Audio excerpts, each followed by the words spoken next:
hush now, Poppet. There's no need to make that awful noise. It doesn't really hurt, does it?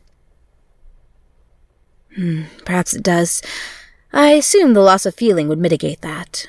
The pain you experience is probably psychosomatic, except for your spinal cord. I imagine that would hurt quite a bit. Poor dear, you must be confused. I know this is all very sudden, but I thought it would be easier this way. I imagine you would have been quite distressed if I had told you ahead of time. You would have gotten yourself all worked up, and you might have done something foolish before I could stop you. I certainly didn't want you to wake up for the procedure itself. That would be very cruel. Perhaps this isn't such a surprise. This is your idea, in part. You asked me if I wanted a partner, or if it just wanted another doll. Something I could put down and expect it to stay still. A crown jewel for my collection. So I gave it some thought, and I decided you were correct. I do want a doll. I'm sure you know as well as I do that my love for you has always been possessive. I don't like to worry that you'll run away when I turn my back.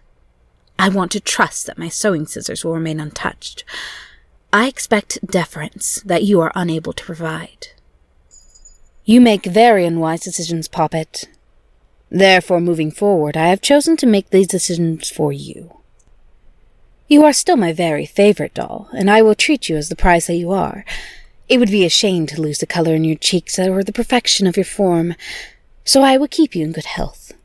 You will be fed nutritious meals, your skin will be moisturized daily, you will not be let in one place for too long, so that you do not develop any unsightly sores. I'll be gentle when I move you, because I would never want to damage you. Frankly, I will treat your body much better than you ever did. I've always taken excellent care of my things. I do wish you'd stop crying. This is a good thing. Only a day in my care, and you already look far better than you ever did. Allow me to fetch you a mirror so you can see. Your hair is neater and arranged nicely, though I suppose I will need some time to coax it into full health. Your lips are no longer chapped. They are soft and supple. Your hands look so sweet, folded gently in your lap. I also selected your clothing with great care. I sewed it myself, like all the outfits my dolls wear. Though the size is larger, crafting your clothes isn't so different, particularly since I do not have to take into account range of motion. I wouldn't want your outfit to wrinkle or stain, so I am currently working on a more extensive wardrobe. For now, this will have to do, though. I know you prefer more comfortable clothing, but I believe that particular issue is resolved. You can't feel the clothes anymore, correct? You can wear beautiful clothing that I designed for you, and you don't even have to worry if it's constraining or too itchy, I guess. You can simply accept what I give you and be perfect. My perfect doll. You look so lovely I could kiss you. But I imagine you're still a bit bitter. I couldn't fix that, I'm afraid. Not without destroying you completely. I have to be extra careful with you, Poppet.